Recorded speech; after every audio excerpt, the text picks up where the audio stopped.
বিসমিল্লাহির রহমানির রহিম। প্রিয় খামারি ভাইয়েরা, আশা করি সবাই ভালো আছেন।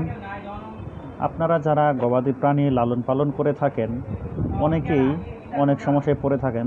তার মধ্যে উল্লেখযোগ্য সমস্যা যেটা হয়েই থাকে সেটা হচ্ছে আপনার গবাদি প্রাণী খাবার খায় কম, অথবা ঘন ঘন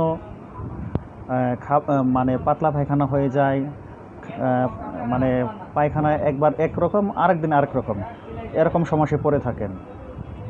তো এমন একটা প্রোডাক্টের বা ওষুধের নাম বলবো যেটা তার সমাধানের জন্য সহযোগী,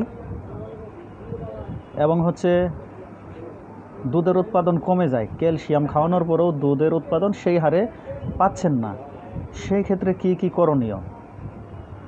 তো সেরকমই একটা ওষুধ নিয়ে আপনাদের সামনে আমি মাহবুব কথা বলতেছি। সেটা হচ্ছে সেলটোস প্লাস। এটা হচ্ছে ইংরেজি নাম সেলটোস প্লাস, বাংলা নাম এরকম। এটা 3টা প্যাক সাইজ হয়, বাজারে পাওয়া যায়। সেটা হচ্ছে 10 গ্রামের প্যাক সাইজ, 100 গ্রাম, 500 গ্রাম। তো আপনার প্রাণীর যদি রুচি খুবই কম থাকে, সেই ক্ষেত্রে সেলটোস প্লাস কাজ করবে। সেলটোস প্লাসের ব্যাসিলাস লিসিনিফর্মিস এই উপাদানটা ফাইবার জাতীয় খাদ্যকে ছোট ছোট কণায় ভেঙে ফেলার মাধ্যমে ডাইজেস্টিভ নিশ্চিত করবে। আলটিমেটলি সে খাবার বেশি খাবে, হজম বেশি হওয়ার কারণে। যত খাবার বেশি খাবে বডিতে অ্যাবজর্পশন হবে। আর হচ্ছে এসিডিওসিসটা হচ্ছে সেলটোস প্লাস প্রিভেন্টস করবে। নিয়মিত যদি 5 গ্রাম করে খাবারের সাথে বা ডাইসের সাথে সেলটোস প্লাস রাখা যায়, সেই ক্ষেত্রে এসিডিওসিস প্রিভেন্টস করবে।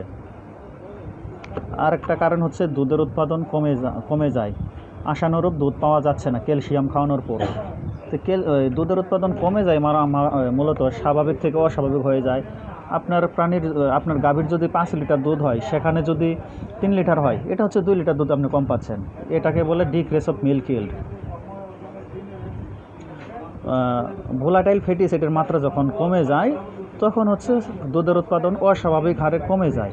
তো এই ক্ষেত্রে সেলটোস প্লাসে থাকা এন্টারককাস ফিসিয়াম ভোলাটাইল ফ্যাটি অ্যাসিডের মাত্রা বাড়ানোর মাধ্যমে দুধের ফ্যাট এবং দুধের ঘনত্ব উভয় নিয়ে আসবে সেলটোস প্লাস।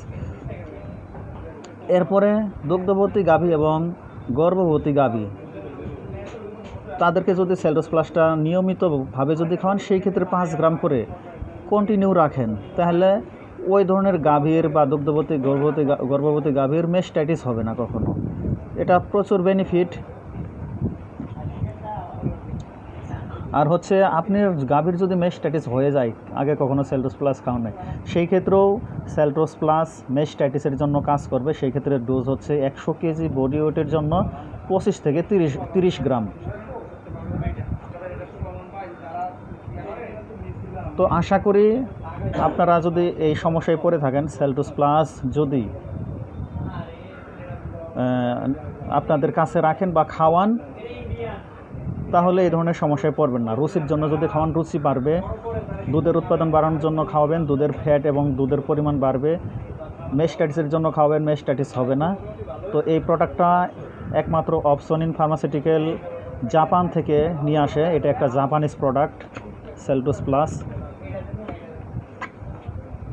তো আজকে এই পর্যন্তই সেলটোস প্লাস সম্পর্কে।